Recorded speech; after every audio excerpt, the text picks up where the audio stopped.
virtuosa quem achará? O seu valor excede o de finas joias, o coração do seu marido confia nele. Bom dia, amadas irmãs, querido ouvinte do programa Mães Amorosas. Mais uma vez estamos aqui, graças ao Senhor. Até aqui Ele nos tem abençoado, até aqui Ele nos tem dado a sua palavra, nos alimentado. Graças a Deus por isso. Hoje, 25 de novembro, vamos desfrutar do provérbio e também o texto do livro Dias Mais Sábios, autor Pedro Dong. Então vamos ler o provérbio de hoje, que fala assim: feliz o homem constante no temor de Deus, mas o que endurece o coração cairá no mal. Provérbios 28:14. E o título: Constante no temor de Deus. O temor do Senhor é o princípio do saber. Todos nós devemos servir a Deus com reverência e santo temor, pois Ele é o nosso Criador, a quem devemos todo respeito. No Salmo 34, Davi escreve: venham, meus filhos, e escutem, eu lhes ensinarei o temor do Senhor. Quem de vocês ama a vida e quer longevidade para ver o bem? Refreie a língua do mal e os lábios de falarem palavras enganosas. Perto está o Senhor dos que têm o coração quebrantado. Ele salva os de espírito oprimido. E assim, conhecendo o temor do Senhor, devemos desenvolver a nossa salvação com temor e tremor. Filipenses 2:12. Pois a salvação de Deus para o homem é completa. A salvação do Espírito, a qual recebemos quando cremos em Jesus, a salvação do corpo se dará na segunda vinda de Cristo, quando o nosso corpo mortal se revestir de imortalidade. E a salvação da alma, que se refere à nossa transformação da alma pela renovação da mente. Romanos 12:2. Por fim, o temor do Senhor nos fará receber um reino inabalável. Retenhamos a graça, portanto, pela qual servimos a Deus de modo agradável, com reverência e santo temor. Hebreus 12:28. Amém? Vamos servir o Senhor com excelência e constante, do jeito que é hoje e amanhã também, né? Constante no temor do Senhor. O Senhor, o Jesus Cristo é o nosso Senhor, é o Senhor de nossas vidas. Amém? Até amanhã com mais provérbios, palavras de sabedoria. Bom dia!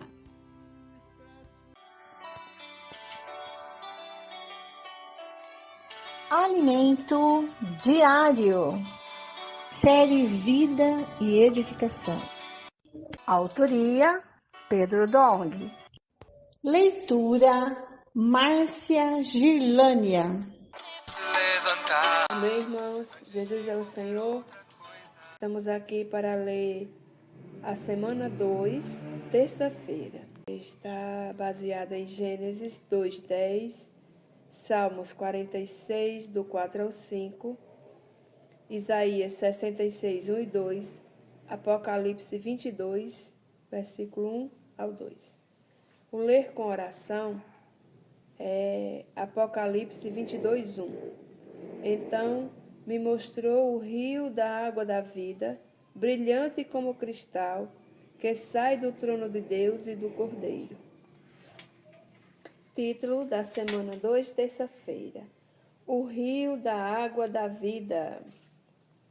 Deus fez do jardim do Éden um lugar de alegria e colocou ali o homem para viver em sua presença. Do Éden saía um rio que se dividia em 4 braços. Esse rio era único ao sair do Éden, mas se dividia em 4 braços. No final do livro de Apocalipse, vemos o desfecho desse rio na eternidade. Quando houver terminado o tempo e a vontade do Senhor tiver sido plenamente cumprida, esse rio flui do trono de Deus e do Cordeiro para o homem. No jardim do Éden, por meio da árvore da vida, Deus desejava governar o homem e a terra. Deus exerce seu governo por meio da árvore da vida, que o representa não somente como vida, mas também como autoridade, pois ali está seu trono. Quando o homem pecou e desobedeceu à palavra de Deus, ele foi expulso do jardim, e para que não tivesse mais acesso à árvore da vida, Deus colocou querubins no caminho. Quem são os querubins? São anjos que aguardam e zelam pela glória de Deus. O homem pecador, carente e destituído da glória de Deus, não pode aproximar-se do trono de Deus. Deus colocou os querubins junto ao trono para impedir a entrada de tudo aquilo que não é compatível com a vida e a natureza de Deus. Em Apocalipse 22, lemos: Então me mostrou o rio da água da vida, brilhante como cristal, que sai do trono de Deus e do Cordeiro. No meio da sua praça, de uma à outra margem do rio, está a árvore da vida, que produz 12 frutos, dando seu fruto de mês em mês, e as folhas da árvore são para a cura dos povos. Onde está a árvore da vida, também está o trono de Deus. Ó Senhor Jesus, e desse trono flui o rio da água da vida. Vemos que a árvore da vida não se apresenta como uma árvore vertical, mas se espalha horizontalmente de uma a outra margem do rio, abrangendo ambos os lados. Ela se estende ao longo do rio. Isso é maravilhoso. Deus não criou um coqueiro alto para o homem, mas criou uma árvore totalmente acessível. Uma videira pode ser facilmente alcançada pelo homem. Graças ao Senhor, a vida de Deus é totalmente acessível ao homem, desde que esse trate seu pecado, satisfazendo assim a justiça, santidade e glória de Deus. No livro de Gênesis, vemos um rio que se inicia no Éden e termina em Apocalipse. Mas ao longo da Bíblia, temos algumas passagens que mencionam esse rio.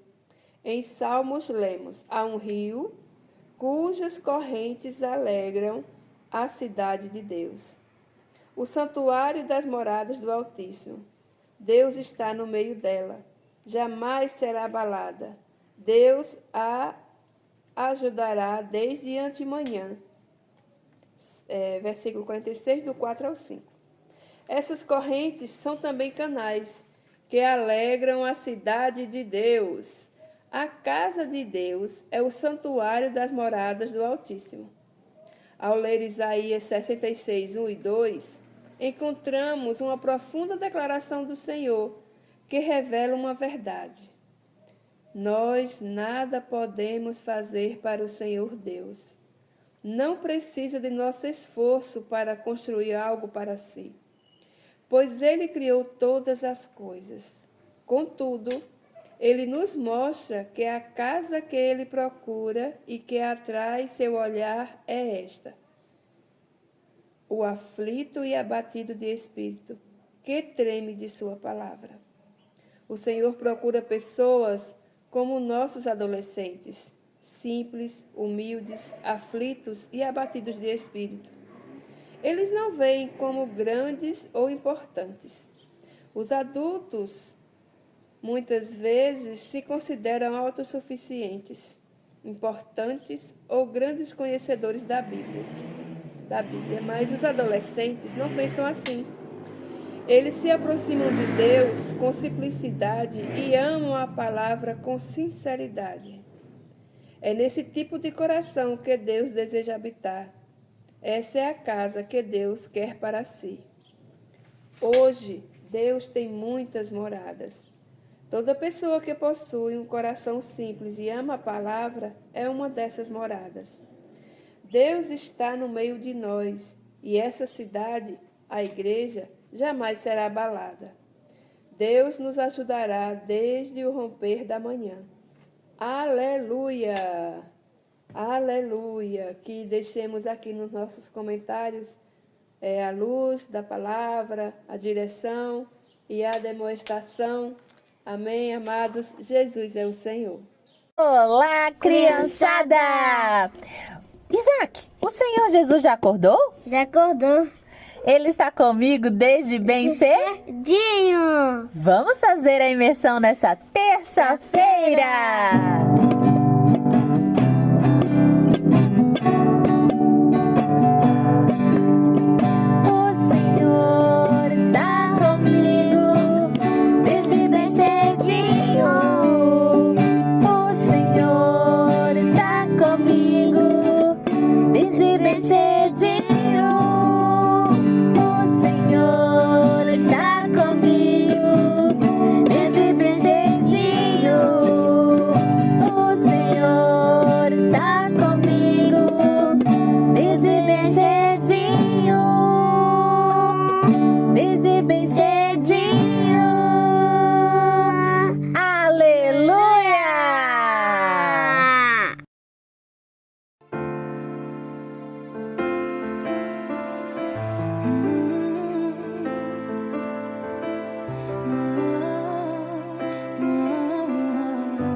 São palavras chove sobre mim e meu coração se abre para ti. Bom dia, amados irmãos, Jesus é o Senhor.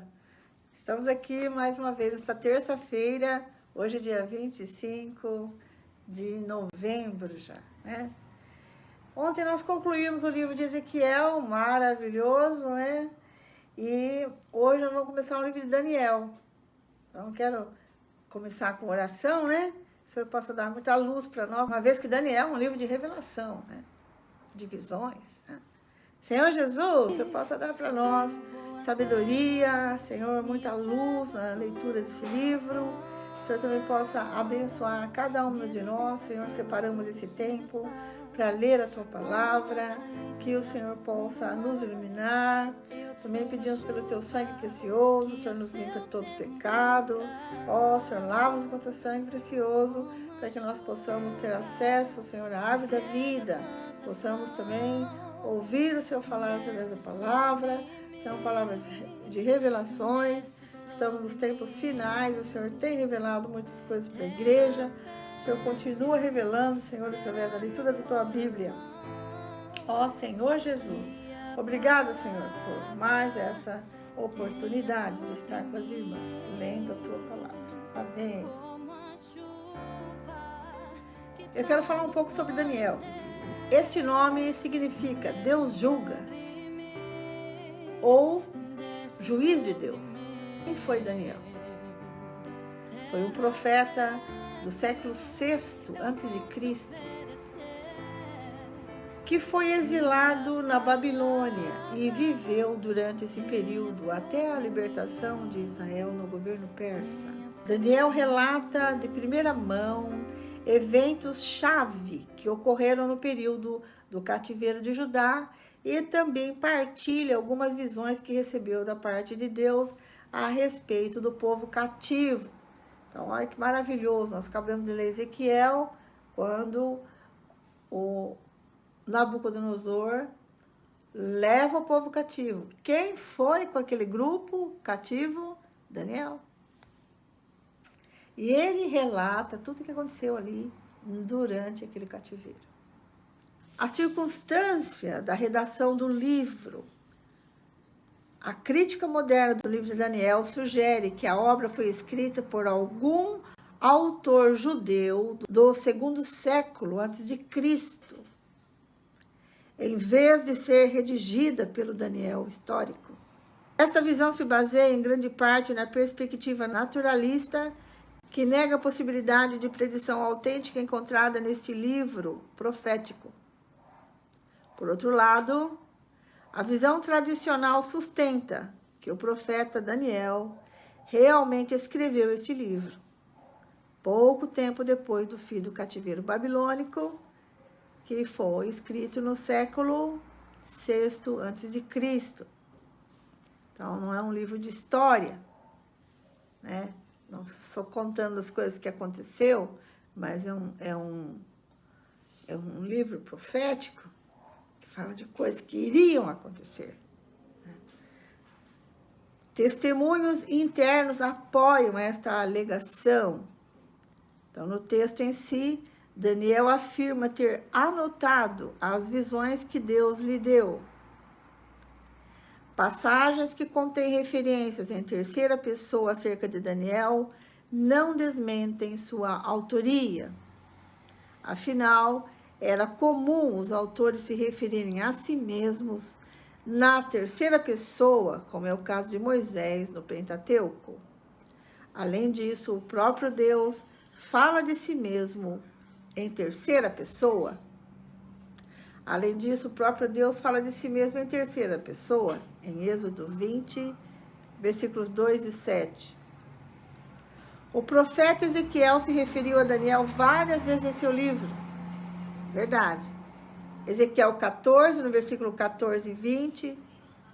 O profeta Ezequiel se referiu a Daniel várias vezes em seu livro. Ezequiel, capítulo 14, versículo 14 e 20. E também o capítulo 28, versículo 3. Distinção que condiz com o profeta escrito. Por último, Jesus Cristo atribuiu o livro de Daniel ao próprio profeta. Isso está em Mateus, capítulo 24, versículo 15, e Marcos, capítulo 13, versículo 14. Então, depois dessas explicações, quero perguntar para você quem escreveu o livro. O próprio Senhor Jesus disse que foi Daniel, a gente não vai dizer que não foi, né? Então, Daniel escreveu, é o autor deste livro. Qual é o contexto histórico? O cenário histórico do livro de Daniel é o cativeiro do povo de Judá na Babilônia. O livro começa depois do primeiro cerco do rei Nabucodonosor a Judá, no ano 605 a.C., ocasião em que o monarca levou Daniel e os seus amigos para a Babilônia, junto com os outros cativos, dentre a nobreza judaica. Lembra? Ele levou os nobres e deixou os pobres, né, para tomar conta de Jerusalém. No ano 586 a.C., ele cercou Jerusalém novamente e desta vez destruiu a cidade e o Santo Templo, levando o povo de Judá para a Babilônia como exilados. O ministério de Daniel teve início no ano 605 a.C., quando ele chegou à Babilônia com os primeiros cativos judeus e se estendeu por todo o cativeiro babilônico, o qual terminou no ano 539 a.C., terminando pouco tempo depois do terceiro ano de Ciro, o grande rei da coligação Medo-Persa que derrotou a Babilônia. Isso também vai ser relatado no próprio livro de Daniel, tá? Daniel, capítulo 1, 21, capítulo 10, versículo 1. Quando o livro de Daniel foi escrito, quando você acha que foi escrito? Embora a teoria dos críticos liberais defendia a data de 165 a.C., no período dos Macabeus, a princípio, por causa das profecias precisas relacionadas àquela época, a visão tradicional afirma que a obra foi escrita logo depois do fim do cativeiro babilônico, isto é, no fim do século VI a.C. O livro contém relatos que descrevem fatos da vida de Daniel, além da predição sobrenatural de eventos que iria acontecer no período intertestamentário e também profecias que ainda irão se cumprir. Agora nos finais dos tempos, certo? É isso aí. Então, eu acho um breve resumo aqui, né, sobre Daniel e o livro, né? Então, é interessante a gente ver que foi registrado, por isso está nas nossas mãos hoje. Para leitura do livro, eu estou usando a versão NAA, revista atualizada, tá bom? de João Ferreira de Almeida. Daniel, a educação de Daniel e de seus companheiros. Versículo 1. No ano terceiro do reinado de Jeoaquim, rei de Judá, Nabucodonosor, rei da Babilônia, veio a Jerusalém e a sitiou. O Senhor entregou nas mãos dele Jeoaquim, rei de Judá, e alguns dos utensílios da casa de Deus. Nabucodonosor levou esses utensílios para a terra de Sinar, para o templo do seu Deus, e os pôs na casa do tesouro do seu Deus. Depois o rei ordenou a Aspenaz, chefe dos seus eunucos, que trouxesse alguns dos filhos de Israel, tanto da linhagem real como dos nobres, jovens sem nenhum defeito, de boa aparência, sábios, instruídos, versados no conhecimento e que fossem competentes para servirem no palácio real. E que Aspenaz lhes ensinasse a cultura e a língua dos caldeus. O rei determinou que eles recebessem uma alimentação diária tirada das finas iguarias da mesa real e do vinho que ele bebia.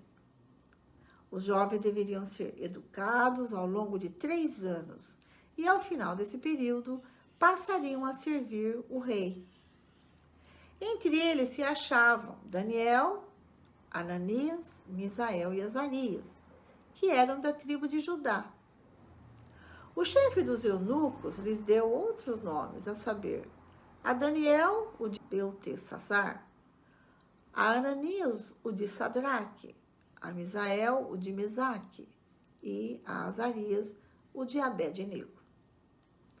Daniel resolveu não se contaminar com as finas iguarias do rei, nem com o vinho que ele bebia. Por isso, pediu ao chefe dos eunucos que lhe permitisse não se contaminar. E Deus concedeu a Daniel misericórdia e compreensão da parte do chefe dos eunucos. Porém, o chefe dos eunucos disse a Daniel: tenho medo do meu senhor, o rei, que determinou que vocês devem comer e beber. E se ele perceber que o rosto de vocês está mais abatido do que o rosto dos outros jovens da mesma idade? Se isto viesse a acontecer, vocês poriam a minha cabeça em perigo diante do rei. Então Daniel foi falar com o cozinheiro-chefe, a quem o chefe dos eunucos havia encarregado de cuidar de Daniel, Ananias, Misael e Azarias. E Daniel disse a ele: por favor, faça uma experiência com estes seus servos durante 10 dias.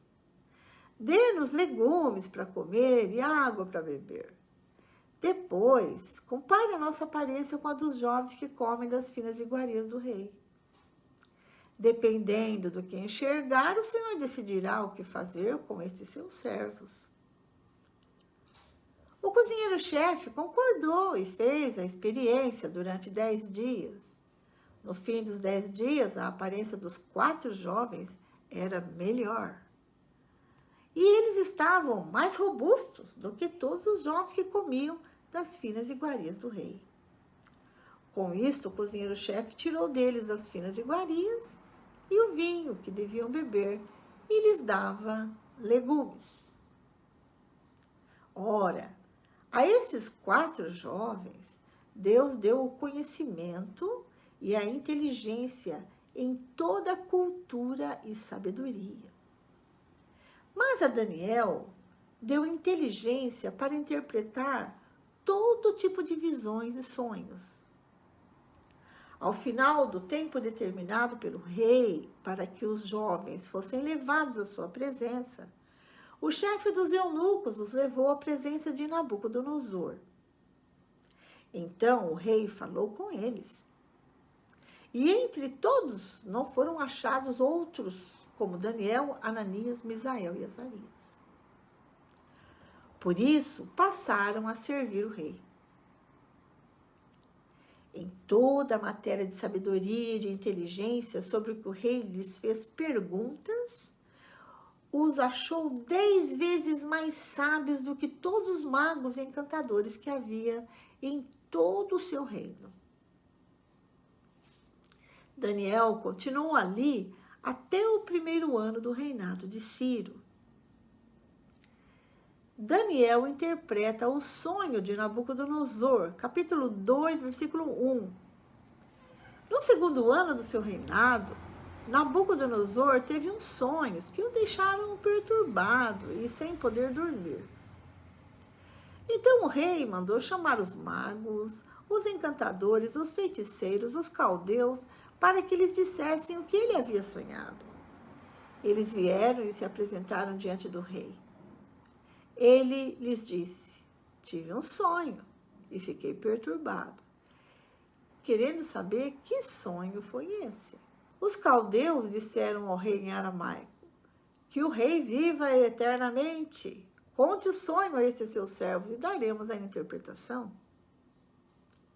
Mas o rei respondeu aos caldeus: uma coisa é certa, se não me contarem o sonho e a sua interpretação, vocês serão despedaçados, e as casas de vocês serão reduzidas a ruínas. Mas se me contarem o sonho e a sua interpretação, vocês receberão de mim dádivas, prêmios e grandes honras. Portanto, contem-me o sonho e a sua interpretação. Eu vou abrir um parênteses aqui só para dizer para você. Ele não queria contar o sonho, ele queria que os magos contassem o sonho que ele teve e interpretassem. Os caldeus responderam pela segunda vez: que o rei conte o sonho a estes seus servos e nós lhe daremos a interpretação. O rei respondeu: bem, percebo que vocês estão querendo ganhar tempo, porque sabem que o que eu disse está resolvido. Isto é, se não me contarem o sonho, todos vocês receberão a mesma sentença. Vocês combinaram dizer palavras mentirosas e perversas na minha presença, esperando que a situação mude. Portanto, contem-me o sonho e saberei que vocês podem me dar a interpretação. Os caldeus responderam na presença do rei: não há nenhum mortal sobre a face da terra que possa fazer o que o rei exige. Nunca houve um rei, por maior e mais poderoso que fosse, que tenha exigido semelhante coisa de um mago, encantador ou caldeu. Isso que o rei exige é difícil. Não há ninguém que possa revelar diante do rei, a não ser os deuses. E estes não moram entre os mortais. Ao ouvir isto, o rei ficou tão irado e furioso que mandou matar todos os sábios da Babilônia. Saiu o decreto, segundo o qual os sábios deviam ser mortos. Foram buscar também Daniel e os seus companheiros para que fossem mortos. Olha só. Então Daniel, com cautela e prudência, foi falar com Arioque, chefe da guarda do rei, que tinha saído para matar os sábios da Babilônia. Daniel perguntou a Arioque, encarregado do rei: por que esse decreto do rei é tão urgente? Então Arioque explicou o caso a Daniel. E Daniel foi falar com o rei, para pedir que lhe desse tempo e ele revelaria ao rei a interpretação. Então Daniel foi para casa e explicou a situação a Ananias, Misael e Azarias, seus companheiros, para que pedissem misericórdia do céu sobre este mistério, a fim de que Daniel e os seus companheiros não fossem mortos com o resto dos sábios da Babilônia. Então o mistério foi revelado a Daniel, numa visão de noite. Daniel bendisse o Deus do céu, dizendo: bendito seja o nome de Deus, de eternidade a eternidade, porque dele é a sabedoria e o poder. É ele quem muda o tempo e as estações, remove reis e estabelece reis. Ele dá sabedoria aos sábios e entendimento aos inteligentes. Ele revela o profundo e o escondido. Conhece o que está em trevas e com ele mora a luz. Ó Deus de meus pais, eu te agradeço e te louvo porque me deste sabedoria e poder e agora me revelaste o que te pedimos, porque nos fizeste saber este caso do rei. Lamento dizer que terminou nossa leitura de hoje. Não perca a continuação do capítulo amanhã, tá certo? Terminamos aí com a oração de Daniel.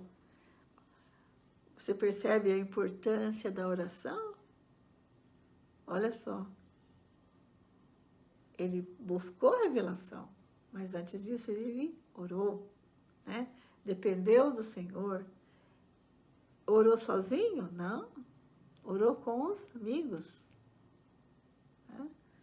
Ele viu que era algo impossível. Só o Senhor pode fazer isso, revelar o sonho do rei e ainda interpretá-lo. Só o Senhor pode revelar. Então, vamos orar aquele que pode fazer isso. E o Senhor dá a revelação para ele, né? Então, a primeira reação dele é ações de graça, agradecer, né? Obrigado, Senhor, né? Ele faz essa oração maravilhosa aqui, né? Exaltando o nome do Senhor. Irmãs, são muitas as notas que nós temos que ler. Eu separei algumas notas. A nota 1 é importante. Embora Daniel tenha registrado que esses eventos ocorreram no 3º ano do reinado de Jeoaquim, Jeremias escreveu que eles sobrevieram no 4º ano. Daniel provavelmente utilizou o sistema babilônico que não conta o ano da ascensão de um rei, ao passo que Jeremias fez uso do sistema israelita de contagem, que inclui o ano de ascensão. Estes eventos se passaram no ano de ascensão de Nabucodonosor, rei da Babilônia. Provavelmente quando ele ainda era corregente com seu pai e logo depois da batalha de Carquemes, no ano 605 a.C. Nota 2. Apesar de Nabucodonosor enxergar sua vitória sobre Judá como uma conquista de seus deuses, a perspectiva de Daniel era a de que fora o Senhor quem deu Jeoaquim nas mãos dos babilônios. O historiador Beroso mencionou esses eventos ao escrever que Nabucodonosor conquistou a terra de Ate, referindo-se a Ciro-Palestina. Naquele tempo, Nabucodonosor levou os vasos da casa de Deus em cumprimento da profecia de Isaías, feita em torno de um século de antecedência, quando Ezequias mostrou os utensílios do rei babilônico. Em Isaías 39, 2 e 5. Qual a idade de Daniel quando ele foi levado para o rei, né? Quando ele foi levado cativo para a Babilônia? A nota 4 diz que provavelmente ele era um adolescente por volta de 15 anos de idade. Nota 1,7 fala sobre Daniel e seus amigos, cujos nomes originais glorificavam o Deus de Israel. Mas eles receberam novos nomes, os quais tinham a finalidade de glorificar os falsos deuses da Babilônia. Daniel significa Deus é meu juiz, né, como eu já falei. Se tornou Beltesazar, quer dizer, Bel o protege. Quem é esse Bel aqui? É um ídolo. Ananias significa a ordem de Misael. Quem é como Deus? Esse é o nome dele, o significado do nome dele. Passou a se chamar Mesaque. Quem é como Acu? Acu, um ídolo babilônico. E Azarias, o Senhor tem ajudado. Esse é o significado do seu nome. E foi chamado de Abdenego, que significa servo de Nebo, outro deus babilônico. A decisão de Daniel e desses seus amigos mudou toda a sorte deles. Que decisão foi essa? Não se contaminar com as iguarias do rei. Nota 8.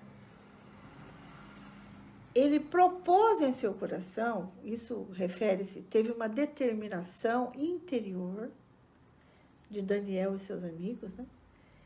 Decidiram não se contaminar com uma dieta que incluía comer carne, como a carne de cavalo, carne de porco, que era comida da iguarias do rei, e também beber vinho, que fora oferecido a deuses babilônicos. E o judeu não podia fazer isso. Então, eles decidiram, nós não vamos nos contaminar com essa comida, não. E nem com esse vinho. Porque eles foram oferecidos a deuses. Nós não vamos beber esse vinho. E o Senhor os honrou por isso, né? Você viu que em 10 dias comendo legume, a aparência deles era 6 vezes melhor do que a dos outros jovens da mesma idade, né? Nota 21. Daniel viu o fim do exílio, pois ainda viveu até o 1º ano do rei Ciro. Um pouco mais depois, em que o 3º ano equivale ao ano 536 a.C. Então, vamos ver agora a respeito aos sonhos. Nota 1, capítulo 2. Os sonhos de Nabucodonosor aconteceram no 2º ano do seu reinado, o que poderia parecer conflitante com a alegação de que o programa de treinamento de 3 anos de Daniel teve início no 1º ano de Nabucodonosor. Assim que eles entraram, foram escolhidos para servir o rei, eles teriam que passar por um treinamento por 3 anos. Mas aqui mostra que já no 2º ano, Daniel foi levado à presença do rei, né? Todavia, o 2º ano de treinamento de Daniel se passou de acordo com o sistema babilônico de contagem, no 1º ano do reinado de Nabucodonosor. Consequentemente, o rei buscou a interpretação de seus sonhos, provavelmente no ano 602 a.C., pouco depois que o jovem Daniel concluiu sua educação de 3 anos. Nota 2.2. Sobre magos e astrólogos. A palavra hebraica equivale a feiticeiros, vem de um termo acádio, que também denota bruxaria. Caldeus é um vocábulo étnico geral que indica o povo babilônico. E também, como usado nesse versículo, um substantivo específico para sacerdotes, que eram os astrólogos, adivinhos e sábios a serviço do rei. Como eles não puderam falar o sonho e a sua interpretação, o rei manda que matar todos os sábios. Então, essa informação chega para Daniel e ele também seria morto, junto com seus amigos, né? Todos os sábios iriam ser mortos, porque ele baixa esse decreto. E então, Daniel, com sabedoria, vai até o rei. Pede um tempo para o rei, para que ele possa interpretar esse sonho. Nota 13. Daniel e seus amigos estavam sujeitos à execução porque faziam parte da classe dos sábios. Eles não tinham participado das discussões com o rei. Mas essa informação da morte chegou até eles. No versículo 18, a interpretação divina é dada a Daniel. E nos versículos 20 a 23, o cântico de louvor de Daniel inclui as suas ideias-chave deste capítulo. Primeiro, Deus é o soberano sobre as questões políticas da humanidade, porque ele remove reis e estabelece reis. Segundo, somente o Senhor é capaz de conceder revelação, dando sabedoria ao sábio e revelando coisas secretas e profundas, inclusive assunto do rei que deixou os sábios perplexos. Senhor Jesus. Então, aqui a gente termina as nossas notas e feito o convite para você ficar com a gente amanhã. Tá certo? Vamos continuar lendo esse livro e eu garanto que vai ser maravilhoso. Fiquem com a irmã Lene, que dá continuidade à nossa leitura bíblica de hoje, e até quarta-feira, se Deus quiser. Até amanhã. Deus abençoe vocês, amadas. Até lá. Bom dia, irmã Vera, bom dia, irmãs. Mais um dia de leitura bíblica. Vamos continuar com a leitura, a segunda parte. A primeira parte a irmã Vera já compartilhou, já leu Daniel, que iniciou hoje. Então vamos lá. Salmos, capítulo 119, versículos 65 a 80, Provérbios 28, 14 e a primeira carta de Pedro, capítulo 4. Iniciando com Salmos, que fala assim: Tem sido bom para o teu servo, Senhor, segundo a tua palavra. Ensina-me bom juízo e conhecimento, pois creio nos teus mandamentos. Antes de ser afligido, eu andava errado, mas agora guarda a tua palavra. Tu és bom e fazes o bem. Ensina-me os teus decretos. Os soberbos têm forjado mentiras contra mim, mas eu guardo de todo o coração os teus preceitos. O coração deles se tornou insensível como se fosse de sebo. Mas eu me alegro da tua lei. Foi bom que eu tivesse passado pela aflição, para que aprendesse os teus decretos. Para mim vale mais a lei que procede da tua boca do que milhares de peças de ouro ou de prata. 73 agora. As tuas mãos me fizeram e me formaram. Dá-me entendimento para que eu aprenda os teus mandamentos. Aqueles que te temem e se alegram quando me veem, porque na tua palavra tenho esperado. Bem sei, Senhor, bem sei, ó Senhor, que os teus juízos são justos e que com fidelidade me afligiste. Que a tua bondade me sirva de consolo, segundo a palavra que deste ao teu servo. Venham sobre mim as tuas misericórdias para que eu viva, pois na tua lei está o meu prazer. Envergonhados sejam os soberbos por me haverem oprimido injustamente. Eu, porém, meditarei nos teus preceitos. Voltem-se para mim os que te temem e os que conhecem os teus testemunhos. Seja o meu coração irrepreensível nos teus decretos, para que eu não seja envergonhado. Hoje eu toco em 2 versículos desse capítulo 119, que fala assim: Foi bom que eu tivesse passado pela aflição, para que aprendesse os teus decretos. O 72. Para mim vale mais a lei que procede da tua boca do que milhares de peças de ouro ou de prata. Aqui no 71 fala: Foi bom que eu tivesse passado pela aflição, para que eu aprendesse os teus decretos.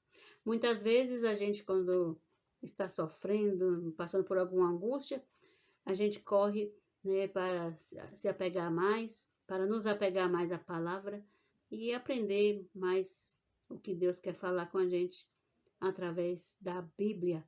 E o 72, eu tenho certeza, né, eu e o salmista aqui, nós, que o que procede da boca do Senhor vale mais que ouro e prata. Para mim, vale mais a lei que procede da boca. Eu creio nisso, que a palavra vale mais que ouro e prata. Agora vamos ler Provérbios, capítulo 28, versículo 14. Feliz é aquele que sempre teme o Senhor, mas o que endurece o seu coração cairá na desgraça. Oh, Senhor Jesus, que o nosso coração deve ser esse que sempre teme o Senhor, sempre. Teme hoje, amanhã também, depois sempre, e que não caímos nessa de endurecer o coração. O nosso Senhor tem que ser lembrado todos os dias. Agora, 1 de Pedro, capítulo 4. Vida segundo a vontade de Deus. Ora, tendo Cristo sofrido na carne, estejam também vocês armados do mesmo pensamento. Pois aquele que sofreu na carne rompeu com o pecado, para que, no tempo que lhes resta na carne, vocês não vivam mais de acordo com as paixões humanas, mas segundo a vontade de Deus. Porque basta que no passado vocês tenham feito a vontade dos gentios, tendo andado em práticas libertinas, desejos carnais, bebedeiras, orgias, embriaguez e em detestáveis idolatrias. Por isso, falando mal de vocês, estranham que vocês não se juntam com eles no mesmo excesso de devassidão. Eles que terão de prestar contas àquele que é competente para julgar vivos e mortos. Pois, para esse fim, o Evangelho foi pregado também a mortos, para que, mesmo julgados na carne, segundo os homens, vivam em espírito segundo Deus. Agora o versículo 7. O fim de todas as coisas está próximo, portanto, sejam criteriosos e sóbrios para poderem orar. Acima de tudo, porém, tenham muito amor uns para com os outros, porque o amor cobre multidão de pecados. Sejam mutuamente hospitaleiros, sem murmuração. Sirvam uns aos outros, cada um conforme o dom que recebeu, como encarregados de administrar bem a multiforme graça de Deus. Se alguém fale de acordo com os oráculos de Deus. Se alguém serve, faça-o na força que Deus lhe dá, para que em todas as coisas Deus seja glorificado por meio de Cristo Jesus, a quem pertence a glória e o domínio para todos sempre. Amém. 12. Amados, não estranhe o fogo que surge no meio de vocês, destinado a pô-los à prova, como se alguma coisa extraordinária estivesse acontecendo. Pelo contrário, alegre-se na medida em que são coparticipantes dos sofrimentos de Cristo, para que também na revelação de sua glória vocês se alegrem exultando. Se são insultados por causa do nome de Cristo, vocês são bem-aventurados, porque o Espírito da glória, que é o Espírito de Deus, repousa sobre vocês. Que nenhum de vocês sofra como um assassino, ladrão ou malfeitor, ou como quem se mete na vida dos outros. Mas, se sofrer como cristão, não se envergonhe, pelo contrário, glorifique a Deus por causa disso. 17. Porque chegou o tempo de começar o juízo pela casa de Deus. E se começa por nós, qual será o fim daqueles que não obedecem ao Evangelho de Deus? E se é com dificuldade que o justo é salvo, que será do ímpio e do pecador? Por isso também os que sofrem segundo a vontade de Deus entreguem a sua alma ao fiel Criador na prática do bem. Amém. Graças a Deus. Até amanhã com mais uma leitura bíblica. Bom dia.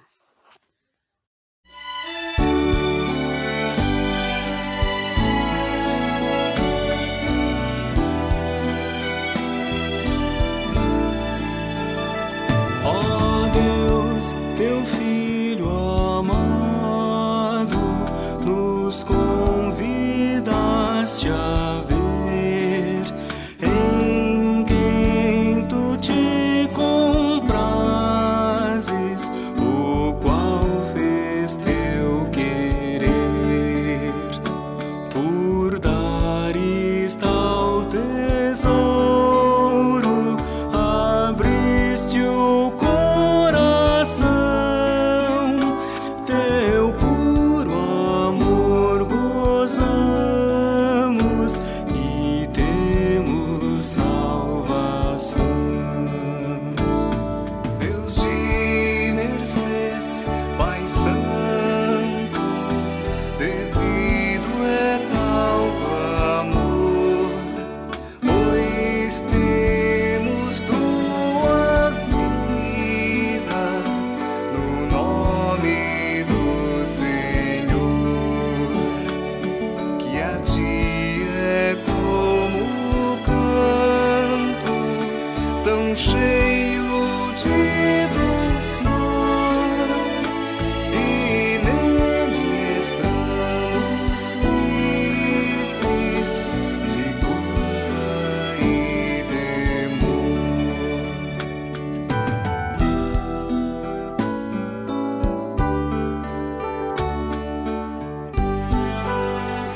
te odiamos e fomos tão hostis. Como és maravilhoso, divino e santo Deus, Deus temível antes, diz hoje eu sou teu.